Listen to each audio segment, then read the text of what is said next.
1학년 1학기는 한글 지도의 마지노선이에요. 정부 정책으로 1학년 시작부터 한글을 시작하게 되었고 1학년 1학기가 끝나기 전에 한글을 떼야 하는데요. 그러려면 정말 전략적으로 한글 공부를 해야 하죠. 시간 낭비를 하고 있을 여유가 없거든요. 그런데 이렇게 색칠이나 그림 그리기를 하면서 2시간을 보내도록 하고 있는 게 나 튜터는 마음에 들지 않아요. 지난 영상에서는 1학년 한글 놀이 7쪽을 뜯어버리고 학습지를 이용해서 글자 공부에 대한 관심을 높여주는 방법을 이야기했었는데요. 이번에는 생각놀이 2번째, 8쪽, 9쪽 활동에 대한 이야기를 해볼게요. 놀이공원에서 만날 글자 상상해 보기. 이 활동에 대한 지도서의 지도 방법 안내를 보면 토토가 간 놀이공원에는 어떤 장소가 있나요? 어떤 놀이를 하는 장소일까요? 라는 질문을 하면서 아이들이 경험을 이야기하도록 해서 친밀감을 높이라고 되어 있어요. 그리고 9쪽 그림을 색칠하며 글자 모양 찾기. 이 활동은 글자를 찾아 표시하고 그림을 색칠하라고 되어 있죠. 그러면서 유의점으로 한글 글자 지식은 지도하지 말라고 되어 있어요. 그런데 이렇게 공부하면 교과서 3쪽을 공부하면서 엄청난 시간이 남게 될 줄 알았는지 글자 모양을 이용한 창의적인 그림 그리기를 해서 환경 구성에 활용하라는 안내도 되어 있어요. 8쪽에 나오는 놀이공원의 장소들은 이 다음에 나오는 글자놀이 공부의 배경으로 등장하는 장소이고 그 장소들을 미리 살펴본다는 설정이래요. 9쪽 색칠하기는 글자에 흥미를 가질 수 있도록 제시한 활동이라고 되어 있고요. 이렇게 안내되어 있는 지도 방법으로 아이들을 가르치면 2시간 동안 3쪽을 공부하면서 대부분의 시간을 그림 색칠하거나 그림 꾸미는 활동으로 보내게 되는 수업이 되는 거죠. 1학년 1학기는 한글 지도의 마지노선이에요. 정부 정책으로 1학년 시작부터 한글을 시작하게 되었고 1학년 1학기가 끝나기 전에 한글을 떼야 하는데요.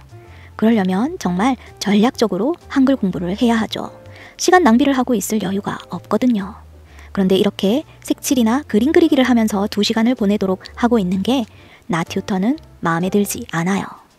7쪽 그림을 살펴보고 교실에 뭐가 있는지 이야기하는 활동도 나 튜터의 한발짝 국어 학습지 활동으로 진행하면 1시간이 아이들의 이야기로 꽉 차게 된답니다. 그렇게 되면 8쪽, 9쪽 활동을 1시간 동안 끝내야 하는데요. 그림 그리기로 채워질 교과서. 그래서 나 튜터는 1학년 국어 한글놀이 8쪽, 9쪽을 뜯어 버리려고요. 교과서를 보면서 그림을 보면 토토가 간 놀이공원에는 어떤 글자들이 있을까요? 라고 질문을 하게 되는데요. 대부분의 아이들은 이렇게 질문하면 주로 놀이공원에서 봤던 놀이기구 이름이나 장소들만 이야기하게 돼요. 그래서 더 많은 생각이 열리도록 질문을 좀 바꾸어 보았답니다. 나 튜터는 이렇게 가르쳐 보았어요. 놀이공원에 갔을 때 어떤 말들이 글자로 쓰여져 있었나요? 놀이공원에 놀러 갔다고 생각하면서 하나씩 떠올려 볼까요? 부모님과 함께 차를 타고 놀이공원으로 들어가고 있어요.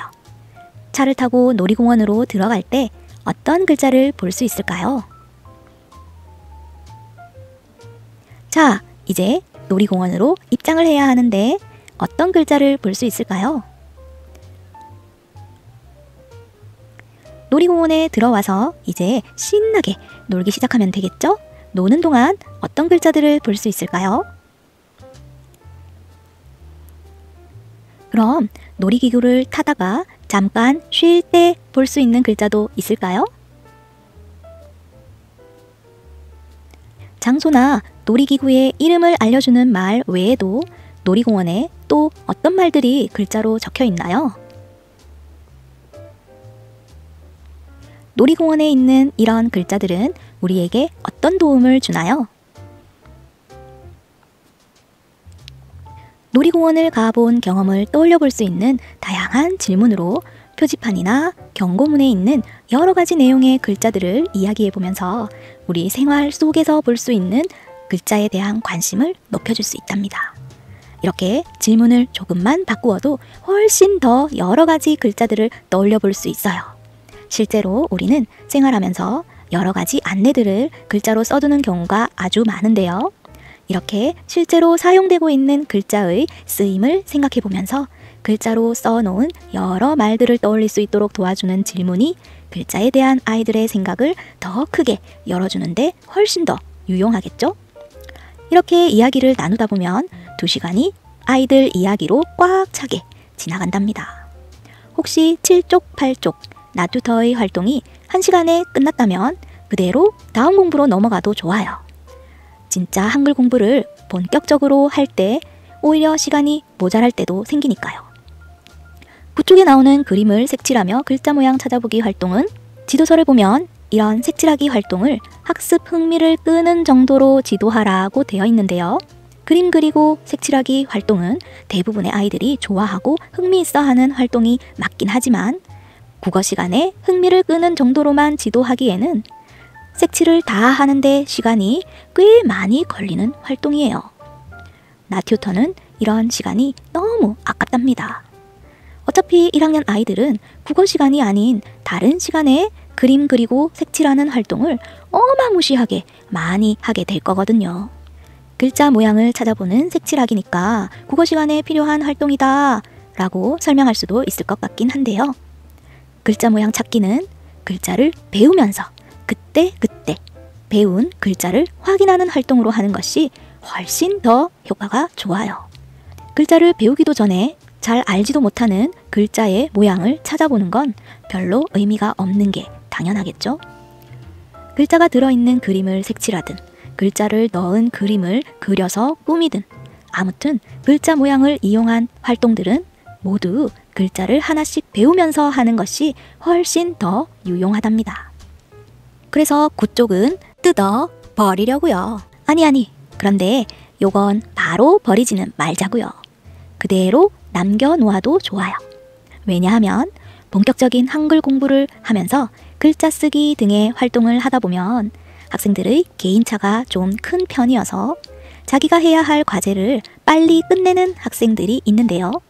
이런 학생들은 활동 시간이 남을 수도 있기 때문에 그럴 때 남은 시간 동안 할 수 있는 활동으로 9쪽을 안내하면 아주 유용하게 쓸 수 있답니다. 9쪽은 그때 이용하자고요. 2022 개정 교육과정이 시작되면서 사용하게 된 새로운 1학년 국어 교과서 속 생각 열기는 그전 교과서에서는 볼 수 없었던 문자에 대한 호기심, 글자 공부 분위기 만들기와 관련된 활동들이 나오는데요. 교과서에 안내된 활동으로는 좀 부족함이 많네요. 교과서보다는 맞춤형 학습지와 다양한 질문을 이용해서 우리 생활 속에서 얼마나 많은 글자들이 사용되고 있는지 알아보고 아이들이 한글 공부의 필요성도 느낄 수 있게 해주고 글자를 혼자서 읽고 쓰고 싶은 마음이 생기도록 도와줄 수 있어야 하는 부분인 것 같아요. 생각 열기 시간을 통해 아이들이 좀 더 폭넓은 생각을 해서 이야기하고 문자에 대한 관심과 글자 공부에 대한 의욕을 가질 수 있도록 교과서보다 더 재미있게 잘 시작해 보자고요. 구독과 좋아요 꾹꾹.